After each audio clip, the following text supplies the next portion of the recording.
In this episode, we are going to be reviewing the film noir Odds Against Tomorrow from 1959, which starred Robert Ryan, Harry Belafonte, Gloria, Grahame, and Shelley Winters. It was directed by Robert Wise. It was based on a novel by William P. McGivern, and the screenplay is by Abraham Polonksy.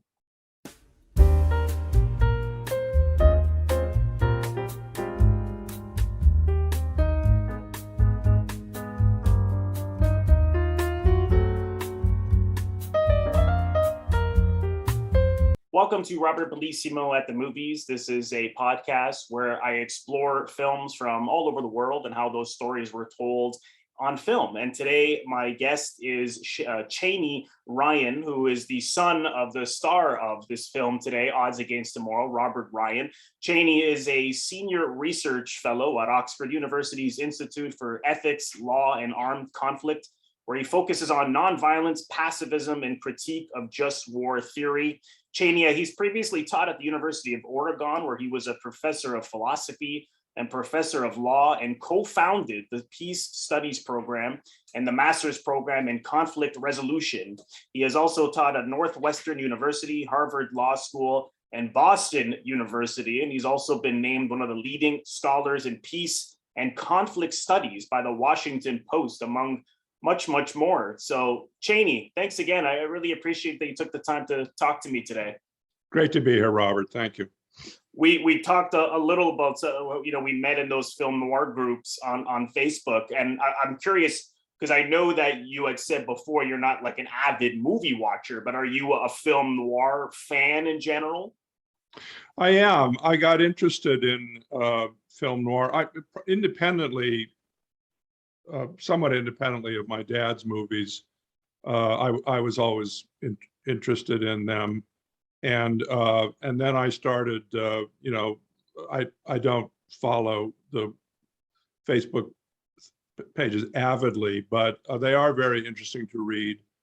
And every once in a while, if they're referencing one of my dad's movies, and I think I have something that might be useful to people, I'll write in.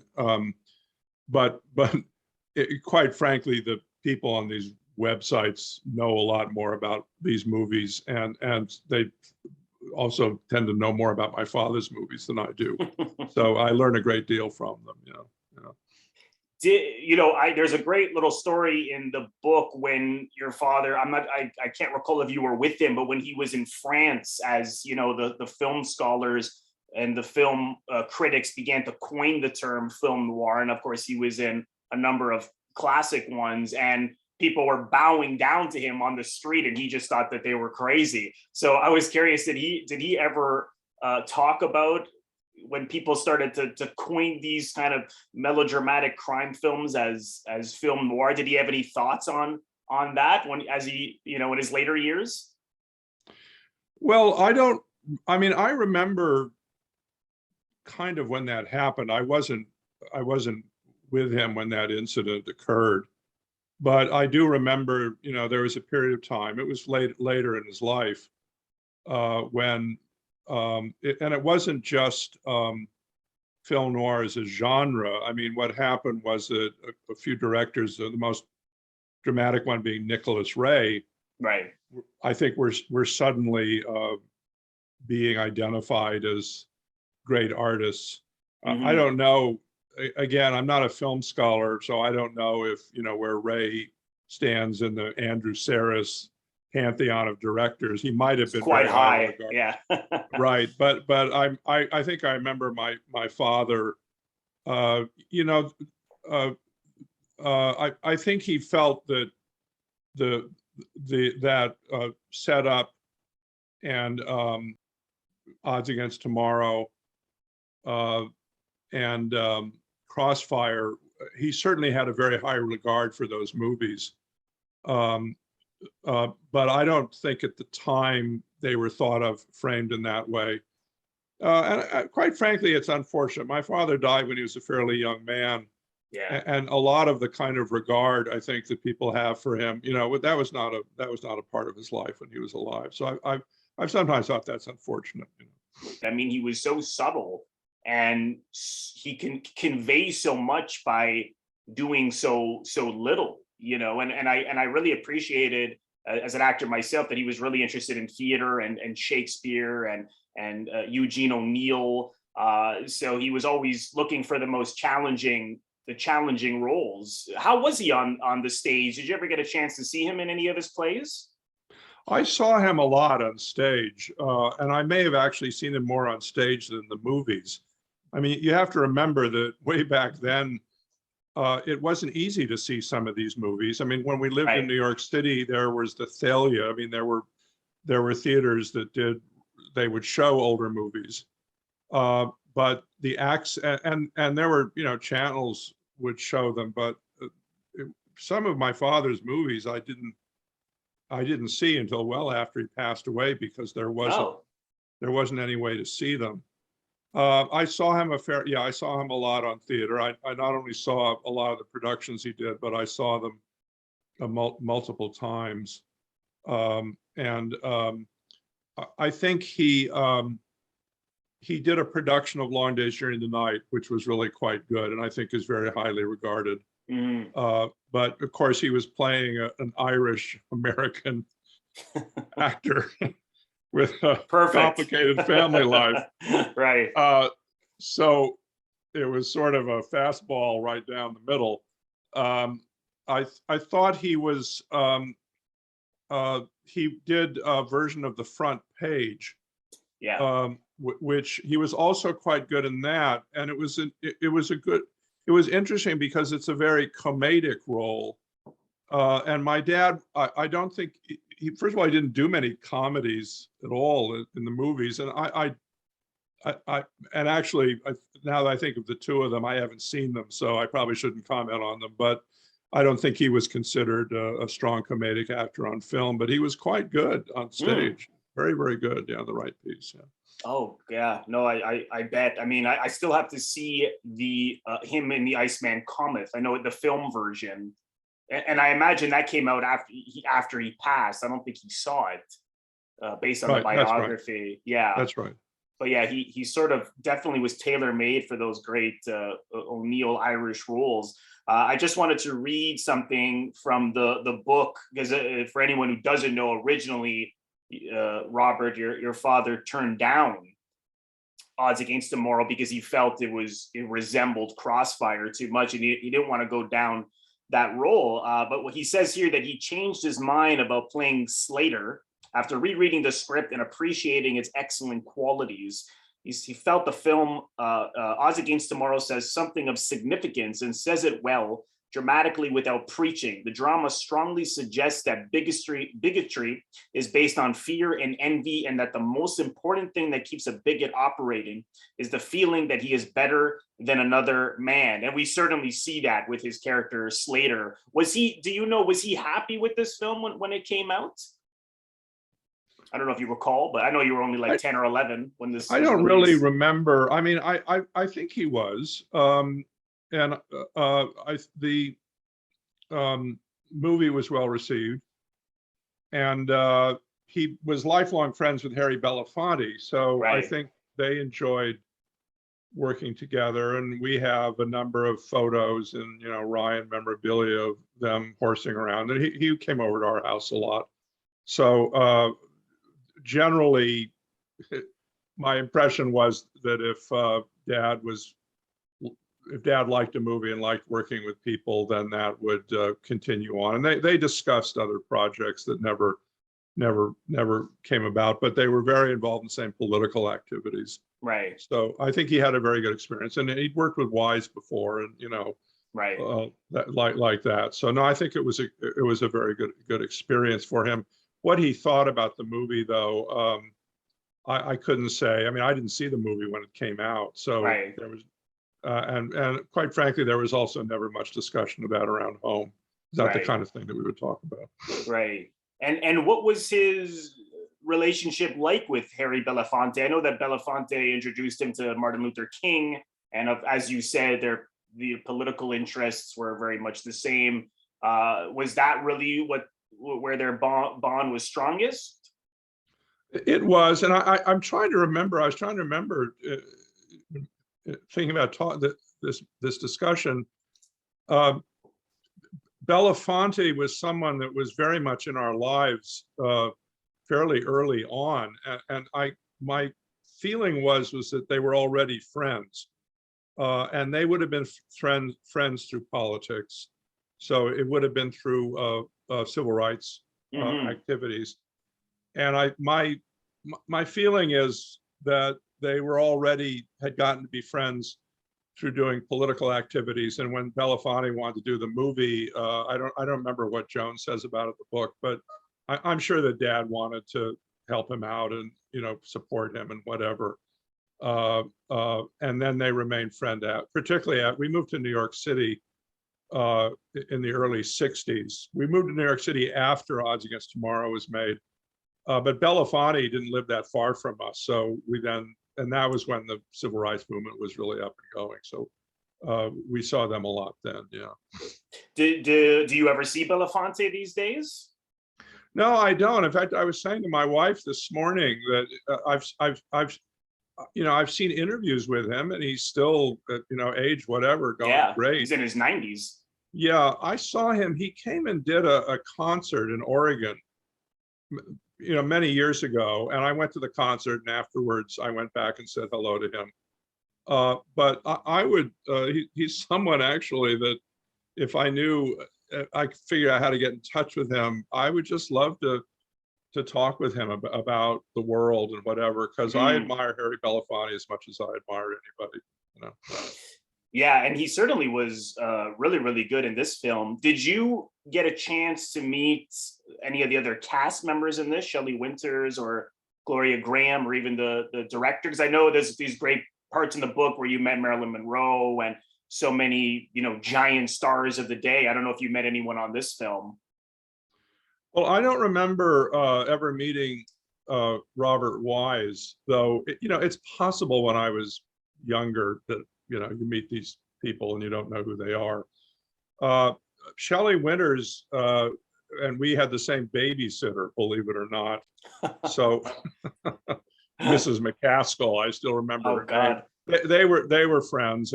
Can I tell you an unflattering story about Shelley Winters? That's probably the kind of thing movie fans are interested in. Yes, we love those stories. Now, my father was an extremely nice, generous guy. I mean, my father had never really had a bad word to say about anyone, but I remember him saying, and it must have been related to Odds Against Tomorrow, because I don't think they worked after that. I don't think so. Yeah, I think it was only this film. Well, when you're a film actor, you know everything about how to look good on film. And I remember him saying that Shelley was self-conscious about how her neck was aging, so that in the scene, she would always make a point of standing like that, because of course your neck looks younger apparently when you do that. And I remember my father either getting annoyed by it at one point or something, but they were anyway, they were good friends. And I never met Gloria Grahame. Gloria Grahame. No, I never met her. Now that I know about her, someone I wish I'd met. She sounds like a real personality. Yeah. Oh yeah. She was great, and she was in a lot of really great films. They did mention in the book, there is a mention that your father was really patient with Shelley, because I think her marriage was falling apart at the time with Anthony Franciosa, who she was married to. So it was a difficult shoot for her. But again, if people haven't read this great book, The Lives of Robert Ryan, excuse the sticker, it's the library copy here in Toronto, by J.R. Jones. It's a real page turner on an incredible life from one of the all-time greats. So after watching the film again, how did you feel about it this time around?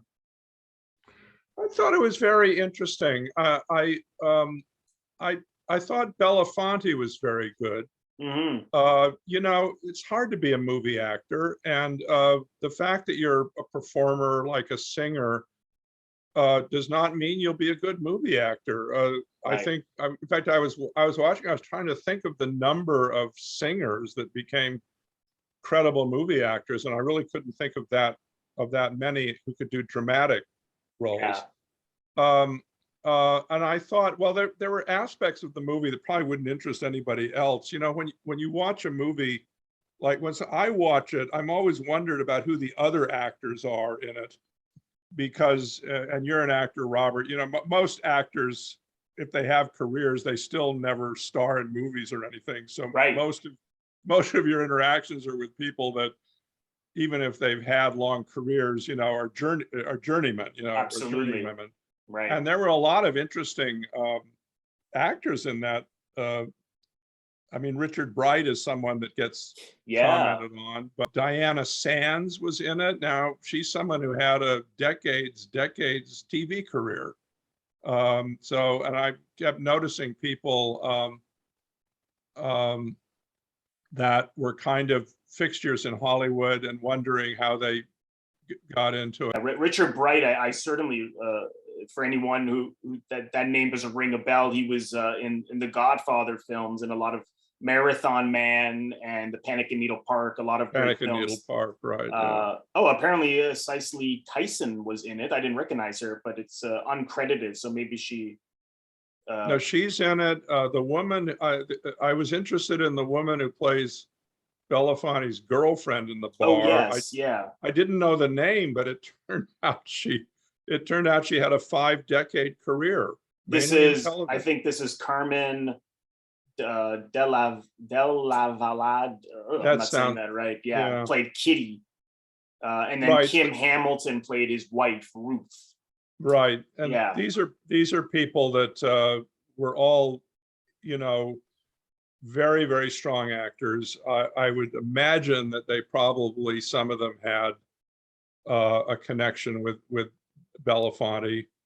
I was interested in whether there were other people in the movie who, like the screenwriter, had been blacklisted. Because Harry Polonksy, someone like Belafonte would have probably made a point of hiring people that were trying to get back on their feet in that way. Right. Well, I don't understand why it's not considered the last film noir. Because because this is after Touch of Evil. That's right. Yes. It's not as intriguing a movie as Touch of Evil, but it is certainly a film noir. It has all the elements. Oh yeah. It came out a year later. So I felt, what else did I feel about it? Well, I thought there were aspects of the movie that I didn't like, but were necessary for the time. I felt my father should not have been Southern. And I didn't find his Southern accent very compelling, but there too, that would be something that would jar to me in a way that it wouldn't, you know, to someone who's just seen him in a couple of movies. Right. Because it kind of conveyed the impression that it's only Southern whites that are racist. Now, that was kind of a, you know, that was, first of all, the way some people thought back then. And also, if he hadn't been Southern, I imagine the movie would have had to spend too much time explaining why he was so racist. So I could see why. That's interesting. Make him Southern, no question. Why is he racist? You know, I didn't think of that, but because he's from Oklahoma. Because there's that reference where he talks about the wind blew away his land and his family's land, and he was on the move. It also struck me, I didn't realize, but I probably hadn't seen the movie in quite a long time. I didn't realize how classic a film noir it was. Yeah. In the sense that the troubled characters in film noirs are war veterans. Yes. And they're war veterans. There is the same sense of film noirs are about claustrophobia, about trying to get out, trying to go something different. Though usually when they get out of town, literally, now in the movie with Ida Lupino, actually things work out fine when they get out of town. Right. But that's on dangerous ground you're referring to. On dangerous ground, yeah. But generally, when they get out of town, it's usually because that's where the ultimate disaster will occur. And that struck me as so I was struck by how classic a film noir it was. Yeah, certainly even the using the blinds on their faces to have the bars and the shadows. I mean, that I think, Wise, I mean, in the book, J.R. Jones points to, those really being, utilizing every single film noir technique there is. Even when your father as Slater, it was interesting that when he's at Burke's apartment early on, he's about to leave, and as soon as he finds out about how much money they can make in the job, half of his face is in shadow. So again, he's was so interesting about his character is it's to me, it was more interesting. I love Crossfire, but Crossfire was a little more cut and dry in this sense. We know so much more about him. He was like this guy who was, for one thing, he was getting older. He wasn't very successful in any kind of work. He was let go of job after job. He has a crime, he has a criminal history, a crime record, and he's being supported financially by his wife. And at that time, that would make a man like him feel very, very small and useless. So you feel his insecurities. And there's this interesting element, though, this scene where, and I'm curious what you thought, because he gets into this argument with this soldier at a diner, and the guy's daring him to punch him, and he at first I actually thought that he was going to lose the fight. And then he punches him and knocks the wind out of him. And later on, he says to Shelley Winters, "Things are only go well for me when I get mad, and things get easy." And I took that as, he's only really good at perhaps being violent. That's when he's capable, but he's not capable of coping in the world. I don't know if that's if you had any thoughts about that element to the character of Slater. No, but I hadn't thought about that, but I think you're absolutely right. And I hadn't connected those two remarks. Yeah, because he's apparently killed someone in the past. Yeah. And Yeah. that was the one thing that he was good at, was killing somebody. No, I think that's right. I mean, he doesn't have, I think they tried to make him sympathetic as someone who, the prejudice against Harry Belafonte is coming from a very weak place of Right. He's got nothing else to do. It's like what Lyndon Johnson once made a remark about how, well, the reason why racism plays is because poor whites in the South think, well, I don't have anything, but at least I'm better than That's right. this black guy. The scene in the scene in the bar is an interesting scene. That's Wayne Rogers. He beats up from the TV show MASH. Oh yeah. Went on to fame and fortune in television. But also there's an actress in it named Zorro Lampert, who's a very interesting actress. She was. Oh yes, yeah. She had I didn't have time to Google her, but she had some important roles after that. I think she was in New York Actress, Actors Studio. I just radiates Actors Studio, and she had and she's the girl that Wayne Rogers is trying to impress. I didn't realize that until I watched the movie last night. Oh yeah, no, she's been in, oh wow, lots of stuff. Yeah, very interesting actress.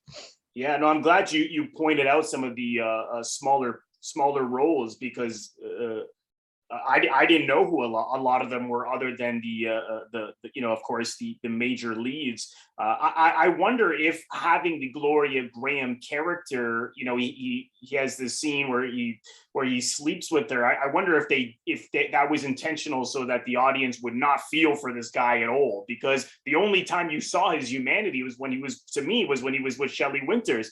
He seemed to want to take care of her, and he wanted to do better for her, and you can't help but feel for him, and she obviously cares for him. And I just thought, I wonder if Polonksy, or I'm not sure if that was in the book, like, we cannot let people feel for this guy, so let's bring him down even further. And when that scene happened, it's cringeworthy in that sense, because all I'm doing is feeling for poor Shelley Winters, who's out there working to take care of this guy. I don't know if that was your experience. Well, I did think, I think you're right. I mean, they're trying, it's very hard to have a major character that you don't care about at all. Right. Crossfire, you don't care about Monty really, but you've got enough other people that you care about. That's right. Yeah. And I could see that they kind of thought, well, this guy's on screen as much as anybody. So they needed to, they needed to humanize him. Yeah. And I felt that in the interactions with Gloria Grahame, he was almost charming, Yes, or sort of, yeah. you kind of see, well, this guy has some social skills, Right. mainly to con people, but that added because otherwise, he was just kind of sneering and, unpleasant and stuff like that. Yeah. Yeah. Hard to build a movie around a character like that.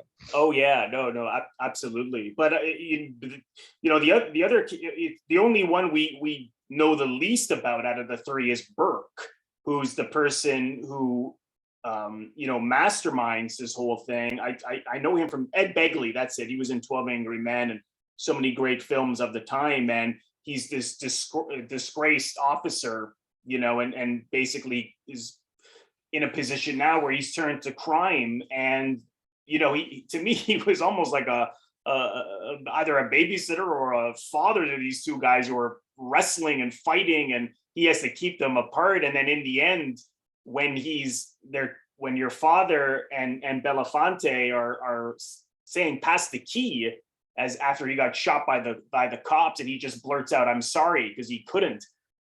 This is the power of some of these film noirs, that they can make you feel for even a criminal. Yeah, at that moment I felt bad for him. I wanted him to get up and get away. I don't know if that's I don't know if that's how you felt. He was a sympathetic character. I mean, he was a good character because he was obviously a grifter, but he was Begley. I was trying to remember when I was watching it, because Begley had a very good career too. But yes, he did. Yeah. I couldn't remember. I do have an anecdote about that though, and I was trying to think of any Hollywood anecdotes that I could tell you here, but there is one literally about that. So in the movie, as you just referenced, there is the issue about Dad does not give Harry Belafonte the keys to the car. That's right. That's right. And that seems to be, I don't know if you saw it's the same, but it seems to be that if they'd had the keys, they could have gotten away. It seems that way. Yeah. Right. It's a little vague because Begley runs out, and unfortunately for them, there was a cop there. I imagine if it had been Belafonte, because he was dressed as the waiter from the restaurant, perhaps the police officer wouldn't have questioned it as much, because he knew that this person did a daily delivery. So, right. But because he runs out, it's hard to say, but sure enough, I mean, it blew the whole plan. So anyway, the issue is Dad doesn't give Belafonte the keys. Well, what happened was that one year in New York, when I was still in high school, actually. Oh yes, I was going to ask you about this because it's in the book. Is the story in the book about? Yes, when they're playing pool and some guys were bugging him, right? Yeah, go ahead. I was going to ask you anyways. Tell the story again, but people yes, should buy the book. It's an excellent book. It is. Yeah, no. My dad and I went down to play pool. We were living in New York City, and there was a pool hall. I think it was around 75th and Broadway, which wasn't that far from where we lived. And so we started to play pool, and it was a bunch of in the afternoon, and pool halls are just a bunch of mainly older guys, and pretty soon some of them started to congregate around the table. They recognized Dad, and then not just, I think two people. I think the movie had been on just the night before, because two people started saying, "Why didn't you give Harry the keys?" Now, I actually didn't know what they were talking about. Right. but this went on. It was very lighthearted and engaging. But and I remember at the time, I think afterwards I said, "What was that about?" And Dad said, "Well, they just saw Odds Against Tomorrow, and I was supposed to give Harry the keys." And this was, anyway, it was one of the great memories of dealing with fans. Oh, I bet. And how did your father react to that? Did he respond to them? Yeah, I mean, my father was extraordinarily nice guy. He was never took being a movie star very seriously. He had enormous tolerance for everybody. Okay. I never heard him be rude or abrupt to anyone ever. Okay, great. So I it wasn't think that they were provoking him; they were just kind of joking around. no, they were just joking. They were laughing Okay. about it, Okay. and I'm sure my dad had some funny remark about Oh, I why you see. Okay. give Okay. Harry Because the. when I read it in the book, I for some reason it came to me that maybe these guys were trying to pick a fight with him because he was playing like, tough guys or something. But okay, so it's good to hear it was just a lighthearted exchange with a fan. No, it was totally lighthearted, and Okay. it was very, very funny, and it was all in good humor. And I don't remember. I'm sure if there was a bar there, it ended up with a few beers being bought Oh, uh, great.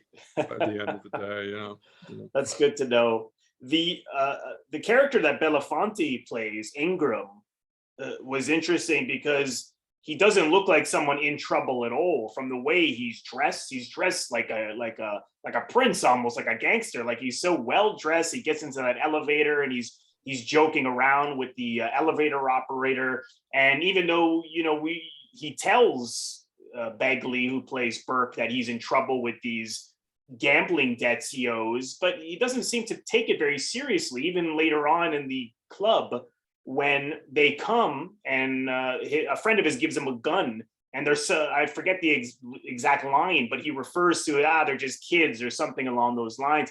But that of course, as we saw in the film, was a plan by Begley to basically tell this guy you're going to kill him tomorrow, or so he'll do this job with us, because as we saw, he turned the job down. But I suppose that's just that classic gambling addict that they never really take how much trouble they're in very seriously. It's like the old saying that a gambler wants to lose. I don't know if you had any thoughts on the character by Belafonte in this film.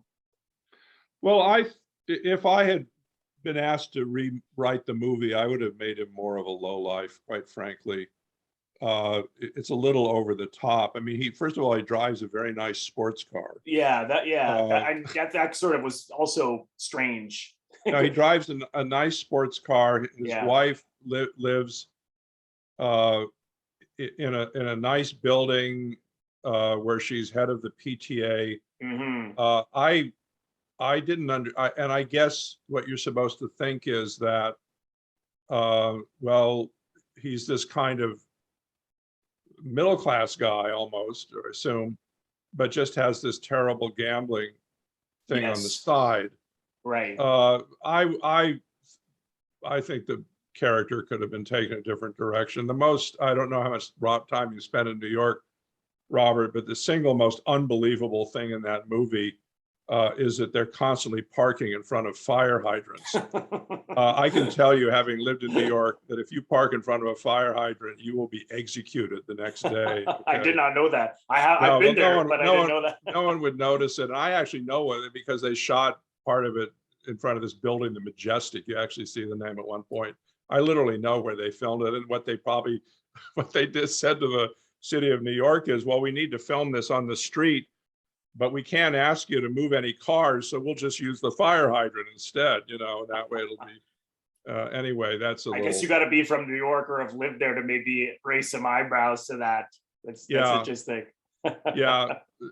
Well, that again, but I do. It is a very New York movie. It's an interesting movie in that way. They filmed it on location. Mm-hmm. They filmed it all on location, because I remember when they were up in Hamilton, which is where they filmed the upstate part of it. Yeah. But there's real, I mean, you're an actor. There's challenges because you have to talk the city into letting you use it and stuff like that. Yeah. Yeah. It must have been a tricky with those locations at the time. And I think at that time they had really just started doing that more in Hollywood, where they were really shooting in New York on location. That was very, very new. I mean, we saw that before, but it became much more common in the late 50s and 60s. Right. what I also like about the film is just it has this beautiful build. I mean, the three men don't actually meet to really plan this out. It's about halfway through the movie, and for a part psychological study and part crime film, it's not what we're usually accustomed to, where it's a simple motivation and they're off and running and it's all plot, plot, plot, plot, plot. Here, and I always prefer more character pieces, and here we see 45, the first half of the film, just getting to know these guys and all of their problems, and they both turn down the job for different reasons. Of course, the character your father plays, Slater, once he finds out that Belafonte is a black man, he won't do it for that reason. He doesn't trust him because he's racist. And I'm not surprised that your father also felt that that this character was envious of Ingram, and you certainly saw that when Ingram, when they're all together and they're trying to figure out how are they going to get the guy to take the lock off the door, the latch, in order to open the door so that they can bust through the door. And as you saw, it was Belafonte's character Ingram who said, okay, well, let's bring a wider tray so that the guy's going to have to, and the camera goes over, and I didn't notice this the first time I saw it, but it's this beautiful moment where it goes over to Slater, played by your father, and he is just so jealous, and just because he did not come up with it. I think Ed Begley goes, that's a great idea. Yes, and he's so excited, Right, but that scene was great. I mean, just his attitude towards him. He didn't say hello to him. He starts to call him boy. He talks down to him. It's like, well, he says something along the lines of everything, he's very patronizing. Everything will be fine. Just follow the plan, boy, and whatever, something along those lines, which sets off Belafonte. But I just thought the amount of patience this film has and this beautiful build with the characters, which nowadays things are so quick. You don't see that as much. I don't know if that structure was something that popped out to you at all. Well, I noticed that. Now, let me say, I hadn't seen the movie in a very long time, so my memory is hazy. But I was surprised. I think I reacted the same thing. More in terms of that once they started to do the caper, it was very, very quick. Right. It was probably literally the last 20 minutes of the movie. Oh yeah. Where everything up until then was build and getting there and whatever. And that was surprising to me, because now I think, if they made the movie now, they'd probably do the caper right away. There would be some problem finishing it. So then they'd figure out, well, how do we do it again? And it would go on and on and on. Whereas this one, it's really not a crime story. It really is a story about these mainly two people who then in the end happen to commit a crime together. Right. Very interesting in that way. Yeah.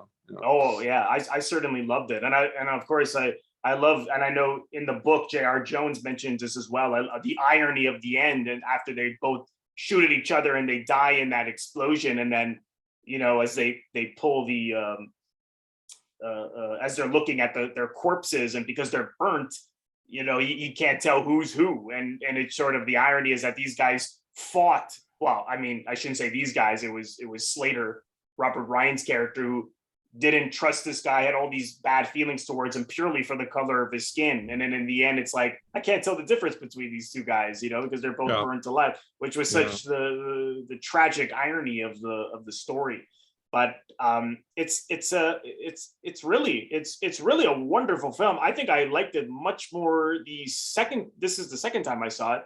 I saw it, can't remember exactly when, sometime in the last few years or so, but I thought it was great. I always recalled Crossfire being a more interesting film, but I don't know. And this time around, I'm not so sure. But I mean, it's apples and oranges. But it's certainly these two can be on a double bill together. But it's really a wonderful film. I was also curious because I know that your parents were both very private. Was it difficult to open up to J.R. Jones about them in this book? For me to open up about them? Yeah, was that difficult, or was it something you felt was important?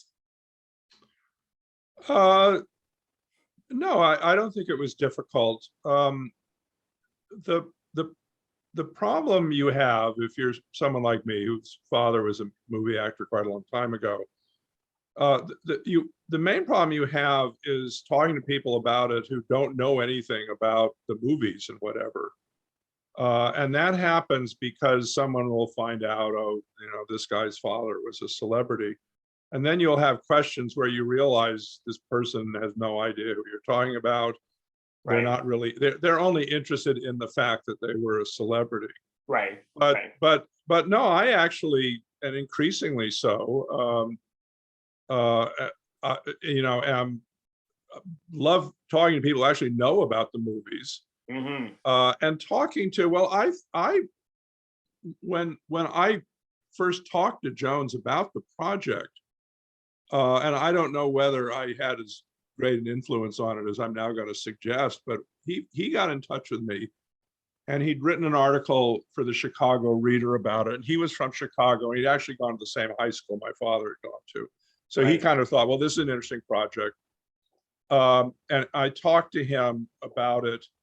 But what I said to him was, I said, what's interesting about my father is the other things that he did Right. along with being a movie actor, because otherwise the story is not that interesting. I mean, Mm. um, most stories about actors are about they've been divorced 6 times, they were put in jail for marijuana, they were arrested for drunk driving. I mean, I read a biography of Nicholas Ray a few years ago, and it was a Oh. colorful story, but Oh yeah, that guy. one Yeah. one tale of dysfunctionality after another. And Right. I said to Jones, I said, that's not, you're not going to get that story here. It's actually pretty boring. They were married all their lives. But I said, what?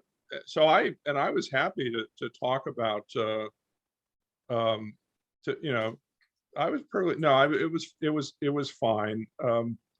Sometimes people think that you're going to know more than you do about these things, or that your relationship to movies and whatever is the same as everyone else's, and that's different. And sometimes um, I was uh, do they tell the Marilyn Monroe story in the book? I don't remember. Well, yeah, there is references to how he helped her on Clash by Night, and then how on the Some Like It Hot set, and you were with him, how she was so kind to him because of how nice he was to her, and defended her on that film.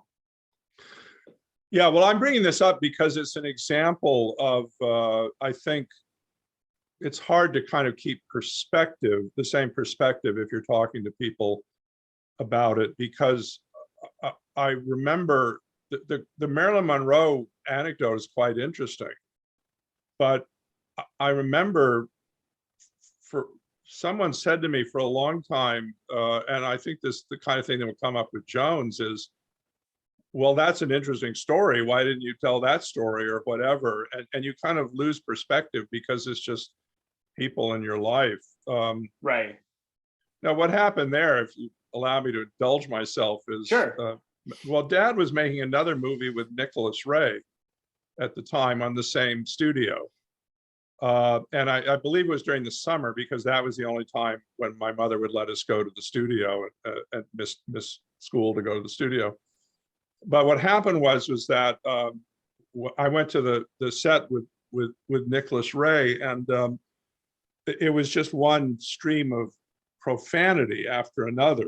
I mean, endless profanity. Oh. Um, and so Dad actually asked him to tone it down because I was there and he didn't.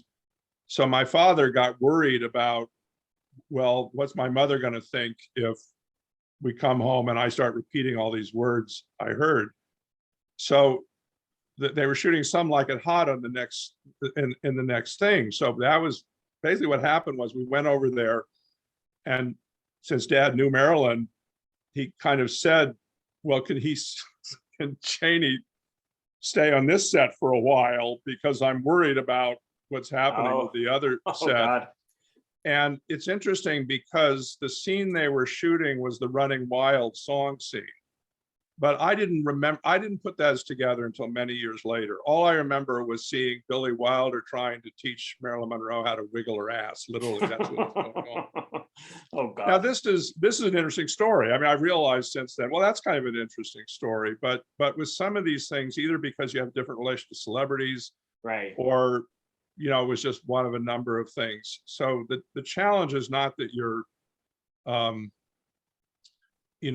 shy or embarrassed or don't, the challenge is more that you really kind of lose a sense of, well, what would be interesting to people about this? I see, right. Because these were people that you at the time, basically your father was working with, right? Just like if someone else goes to the dad's office, they're not going to think that a story about that person is a big deal. But nowadays, people want to know Marilyn. Oh, you knew Marilyn Monroe, you knew Katharine Hepburn, you knew Nick Ray, and all these people, right? So mainly what I remember was with Jones, who's an extraordinarily nice guy and very good writer. He interviewed me one time at great length, but even then, I remember afterwards kind of thinking, well, I should have told him about this. That was an important thing. So I would email him, and say, well, here's some more stuff you would need. But my parents, they were very private, and right. My mother in particular did not care for Hollywood, and so most in the book, it's her achievements which were significant, but other than that, I don't think I did or probably would have gone into any sort of personal feeling she had about any of this stuff. Right. Yeah. And the school that they started, that school still exists, I believe, right? The Oakwood Public School. Yeah. I mean, well, I think it's considered one of the top schools in Southern California. Wow. And that's so incredible that I had no idea. I mean, I knew that your father was very interested in politics, and like people would say, oh, he played these bigots, but yet he was very left wing. And I always thought that was interesting, but I had no idea how involved they both were, and I imagine that had such an influence on everything that you've done since in the academic world. And well, I think that's Robert, part of the problem is, and this was one of my mother's challenges, is that I think that the Oakwood School, along with my mother, ended up in the shadows because of Dad's celebrity. I mean, that's just the way it is. Right. It's just the way it is that if you have a celebrity in the house, and of course the children deal with this as well, everything is pushed to the side. My mother and my father, the school was my mother's idea, and she basically envisioned it.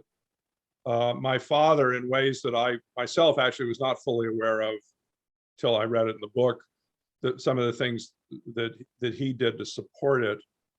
But you could argue compellingly that the Oakwood School is every bit as great an achievement as my father's acting career. Yeah. It's had an enormous impact on hundreds of thousands of people. Right.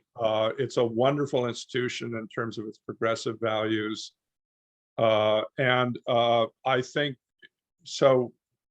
I mean, when I talk to Jones, and now whenever I have occasion to be asked about it, I will always say my mother's achievements were every bit as great. But this was the 50s. I mean, this was when women were marginalized and whatever. Right. And he was, to his credit, did absolutely everything that was needed. He was able, because he was a celebrity, obviously to make certain things happen for the school. But the school still struggled along. I mean, the entire time we lived in Los Angeles, the school, it was stable, but it was never, it's only in later years that it became quite the success that it is now. Right. Yeah, no, it's really, really incredible. The just all of the things that both your parents did is quite remarkable. What do you think your father would make of the fact that now Hollywood is very openly left leaning at a time, certainly when he was around during the McCarthyism and the blacklisting, you couldn't be that open. So what do you, any idea what he would think of people being more outspoken nowadays? Oh, he'd be very happy about it because you're absolutely right. I mean, there was a group of actors that could be asked to get involved politically. It was a very limited group. I mean, that's why some of them were friends. I mean, that's why someone like Dad and Belafonte were friends, is there weren't thousands of people that were willing to go to a civil rights rally and give a talk. Yeah. No, I'm sure. I'm trying to remember. I mean, even still, when he passed away, I think there was still, in the early 70s, there was reticence on most of Hollywood's part. But I read something recently that there's a feeling in the industry that in some sense the political outspokenness now is a reflection of the feeling in the industry that that was a terrible mistake, a terrible time, et cetera, et cetera. Yeah, yeah. That would have been great. I just my last question I had was that your parents died really within a year apart, and you and your brother and your sister were all in your 20s. So I was just, I mean, obviously to ask how that was is a very complex and loaded question, but just generally speaking, I mean, how did that affect the later years, the relationship with your, if it's not too personal to ask, I was just curious. Well, I think it's affected everything. And I think it's only over time. My mother died in 72 and my father died in 73. So my mother was 57 years old when she died. And my father was 63 years old. That's very young. I mean, I'm significantly older than that myself now. It was my mother's death was completely unexpected. So even though she passed away from cancer, it was very, very quick. And my father never recovered from that.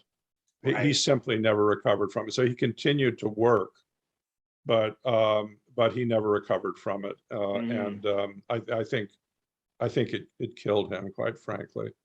And I think I think what happens when you have that kind of tragedy is you don't process it right away. In fact, I went to a grief counselor, which was very interesting, many years afterwards. And what I was told is, well, actually, a younger person is not going to process it right away. They're going to get on with their lives and then go back and cope with it when they get to be middle-aged or whatever. And that's basically what I did. But no, it was the defining tragedy of our family, unfortunately. And it had,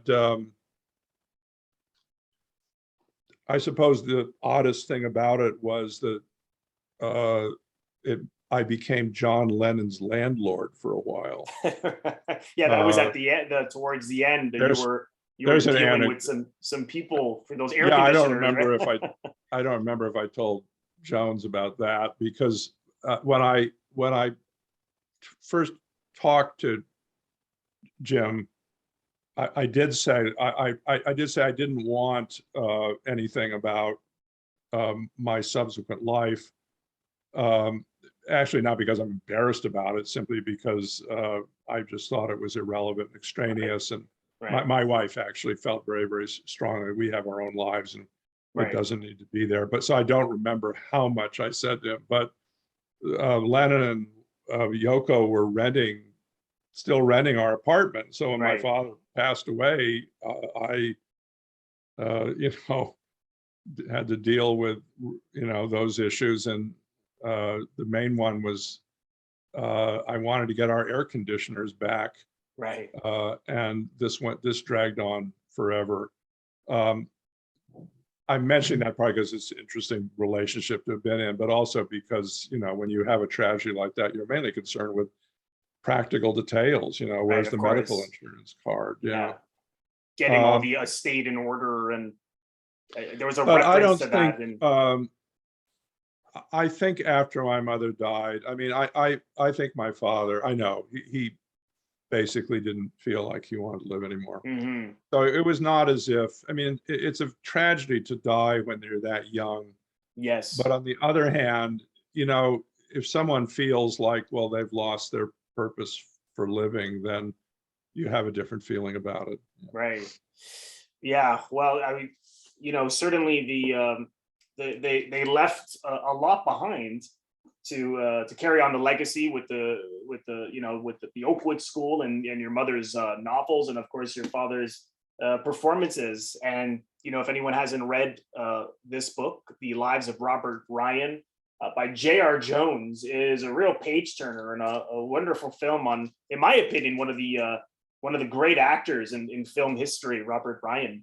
So Cheyney, I want to thank you so much for taking the time to come on. I hope you can come again sometime and talk about another one of your father's movies. Well, just let me know. It's easier when I'm in the United States instead of England, because we wouldn't have to do it in the middle of the night. But I'm happy, Robert. Please ask me again. I'd love to do it. Thank you so much, everyone, for tuning in. For those of you listening right now to the podcast on the audio version of the podcast, there is only so many episodes on the audio version. So if you have run out of episodes and you want to hear and or watch more, go to the YouTube channel where every single episode I've ever recorded is on. I also am on Patreon. I have a Patreon membership. For those of you who don't know what Patreon is, it is a bonus content that is created by creators for the monthly membership with various tiers. I have a tier dedicated to film noir, Alfred Hitchcock, cinephile tier, which is sort of a general tier which covers all kinds of European cinema, different actors, performers,